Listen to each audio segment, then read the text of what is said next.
Dirgahayu Indonesiaku, semoga jaya selalu dan semoga wabah ini cepat berlalu. Amin. Leo, di kesempatan kali ini spesial untuk merayakan Hari Kemerdekaan, sebuah konten spesial untuk kalian semua. Konten ini berawal dari banyaknya pertanyaan terkait informasi bahwa Arch Wano Kuni adalah arch terakhir One Piece, atau jika boleh kusebut One Piece hampir tamat. Nah, berdasarkan hal tersebut kita akan menelusuri dan mencari tahu langsung, kemudian kita akan memberi tanggapan. Baik, tanpa berlama-lama lagi, mari kita lanjut berlayar. Awal mula, tersiar kabar jika Arch Wano Kuni adalah arch terakhir. Itu yang pertama dari One Piece Magazine, volume 10, yang diperkirakan akan rilis sekitar tanggal 4 September 2020. Di dalam magazin tersebut, selain berisi novel petualangan Portgas di Es, ada hal lain, yaitu pengumuman mengejutkan dari Oda Sensei bahwa cerita One Piece memasuki babak akhir dengan alur klimaks yang segera dimulai. Di Jepang, kata klimaks menggambarkan kata final, sehingga ada yang mengatakan jika Arch Wano Kuni adalah arch terakhir tanpa penjelasan yang pasti atau menggantung. Nah, menurutku, dan kukatakan dengan jelas, Arch Wano Kuni bukanlah arch terakhir. Ini alasannya. Yang pertama, banyaknya plot hole dalam cerita. Singkatnya kalau boleh, banyak hal yang belum terungkap, atau kesebut utang Oda Sensei kepada seluruh nakama di seluruh dunia. Beberapa contoh diantaranya adalah janji Luffy mengembalikan topi jeraminya kembali pada Shanks, kemudian Sanji yang ingin menemukan All Blue, lalu nasib Pipi dan Sabo usai Arch Reverie, dan masih banyak lagi yang lainnya. Kalian boleh tulis hal lain yang menjadi plot hole yang kalian ingat di kolom komentar, Leo. Jadi intinya, masih banyak hal yang harus diungkap dan diselesaikan oleh Oda Sensei. Menurutku, dengan berakhirnya One Piece di Arch Wano Kuni, tentunya bakalan banyak hal yang menggantung dan menjadi tanda tanya besar bagi kita semua. Yang kedua, di saat kelompok bajak laut topi jerami berpetualang di sebuah pulau bernama Little Garden, kemudian bertemu dua orang bajak laut raksasa yang melegenda pada masanya, yaitu Dory dan Brogy, yang mana mereka berasal dari sebuah pulau yang bernama Elbap, sebuah pulau yang disebutkan merupakan tanah kelahiran para raksasa. Dan Usopp pernah berkata jika dia akan datang ke Elbap, sumber chapter 117, karena kagum dengan prinsip hidup Dory dan Brogy yang menurutnya merupakan prinsip hidup seorang pria sejati. Dan ingatlah kalian, jangan main-main dengan perkataan Usopp. Banyak perkataan atau bualannya yang telah menjadi nyata. Misalnya, jika dia mengaku punya 8.000 pengikut. Ini adalah salah satu kebohongan Usopp yang paling populer. Usopp bahkan sampai menyebutnya beberapa kali dalam setiap aksinya untuk menggertak lawannya, bahwasannya dia memiliki 8.000 pengikut.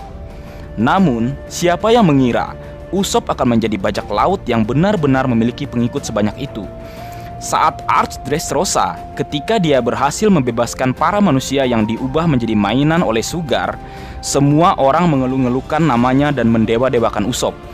Bahkan pihak Angkatan Laut memberinya sebuah julukan, God Usopp, pada poster buruannya yang bernilai 200 juta berry, yang menempatkannya di urutan kelima anggota bajak laut topi jerami dalam hal nilai bounty terbesar setelah Luffy, Jinbe, Sanji, dan Zoro.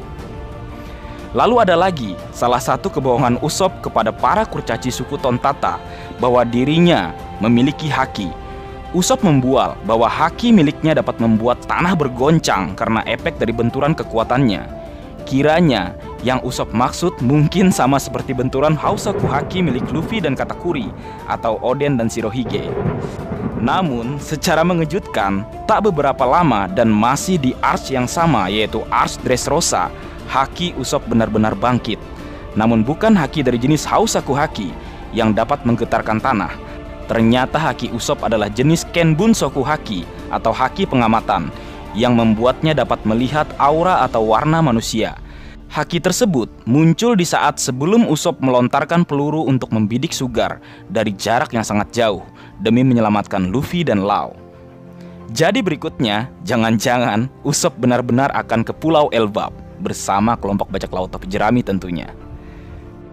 Nah, berdasarkan hal yang kusebutkan dan jelaskan, semakin menguatkan keyakinanku jika Arch Wano Kuni bukanlah Arch terakhir.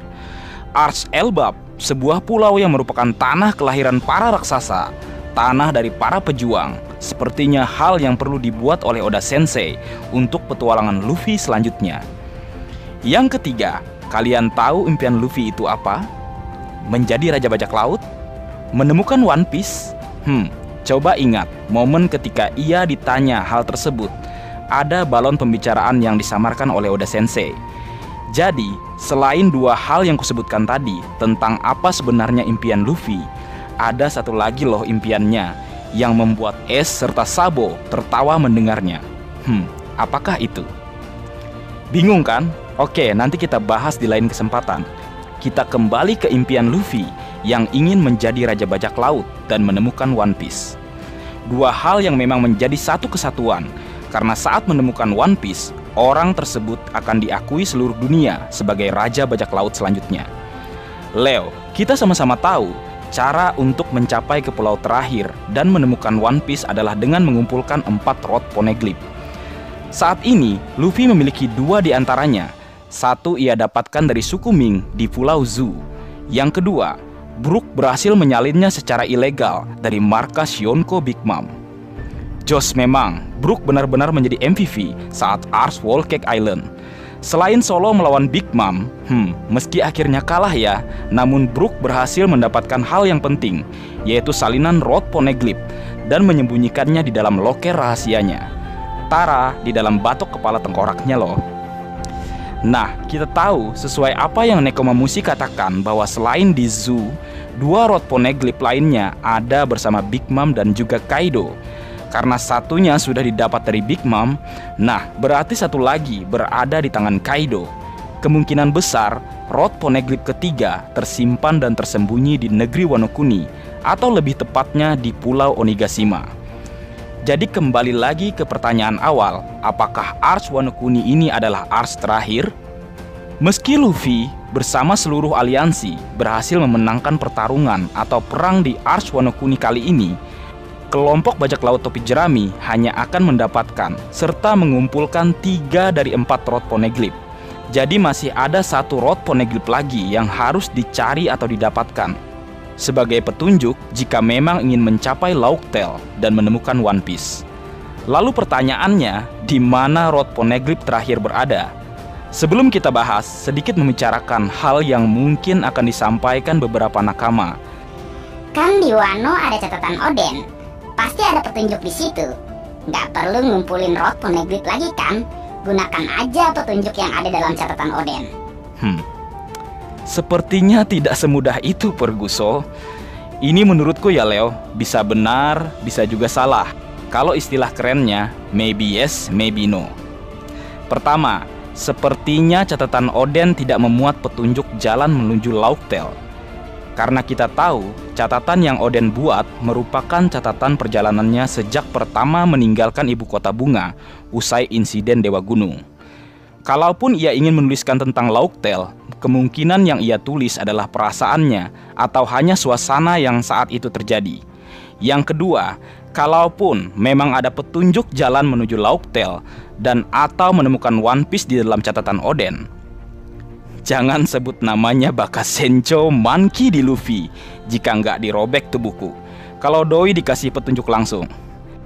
Karena menurut kapten tercinta kita, petualangan untuk menemukan One Piece itu yang membuat dia masih berpetualang dan menjadi bajak laut sampai saat ini. Kalian ingat momen ketika Usopp menanyakan One Piece kepada Rayleigh di Arch Sabaudi? Saat itu Luffy sangat marah dan berteriak agar Usopp berhenti bertanya. Karena jika Rayleigh menyampaikan info yang Usopp tanyakan, maka saat itu juga Luffy akan berhenti menjadi bajak laut. Karena menurutnya, dia tidak mau melanjutkan perjalanan jika petualangannya membosankan, jika sudah tahu cara atau petunjuknya terlebih dahulu. Kerat memang si Luffy. Nah, jadi jelaskan, prinsip Luffy tentu tidak akan berubah. Petualangan kelompok bajak laut topi jerami akan berlanjut untuk mencari rod poneglyph terakhir. Dan pertanyaannya, di manakah rod poneglyph itu berada? Ingatkah kalian dengan Akagami no Sans? Bisa saja kan dia yang menyimpan rod Poneglyph yang terakhir tersebut. Dan mungkin jika ingin lebih mengejutkan lagi, pulau tempat Sans menyimpannya adalah pulau yang ia jadikan markas. Dan bisa saja pulau itu adalah Pulau Elbap. Bakalan epik ketika Luffy bertemu dengan Akagami no Sans lagi setelah perpisahan untuk waktu yang sangat lama. Nah, berdasarkan hal tersebut, kembali lagi kusampaikan dan kutegaskan, aku yakin jika Arch Wano Kuni bukanlah Arch terakhir. Kalau menurutku, ini hanya semacam promosi Arch Wano Kuni saja dari Oda Sensei, atau memang ada kesalahan menafsirkan info yang disampaikan. Mungkin saja yang dimaksud adalah Arch Wano Kuni masuk ke fase klimaks atau akhir. Karena memang saat ini di Onigashima genderang pertempuran sudah dibunyikan dengan serangan 9 sarung pedang merah kepada sang makhluk terkuat di dunia. Kemudian yang terakhir, ini analisis edan dariku. Cerita One Piece saat ini jika boleh kuanalogikan dengan pertandingan bola. Kita tahu dalam permainan bola, satu pertandingan memerlukan waktu 90 menit.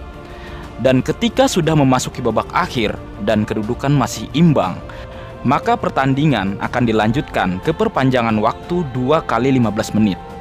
Yang berarti ada 30 menit lagi yang tersisa kan? Artinya masih ada sepertiga waktu dari seluruh pertandingan waktu normal. Jika balik lagi ke chapter One Piece yang saat ini sudah mencapai chapter 987, kemudian jika kita ambil sepertiganya atau coba kita bagi 3, maka hasilnya adalah 329 chapter lagi, Leo. Masih panjang banget. Leo, sedikit mengubah topik pembicaraan.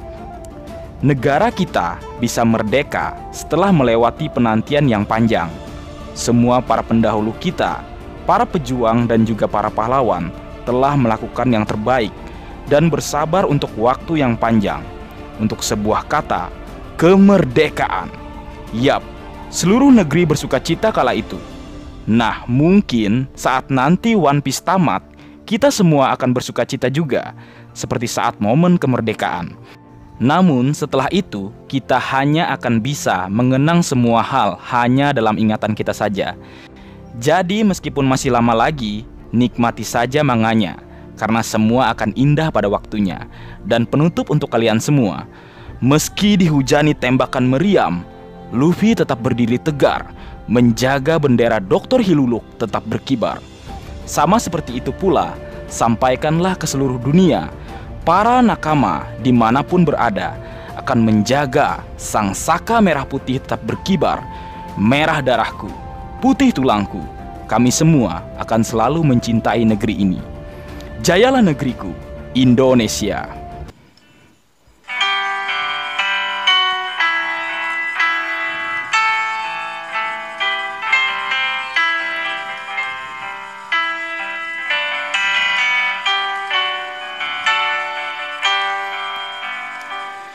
Tanah air ku tidak kulupakan, kan terkenang selama hidupku.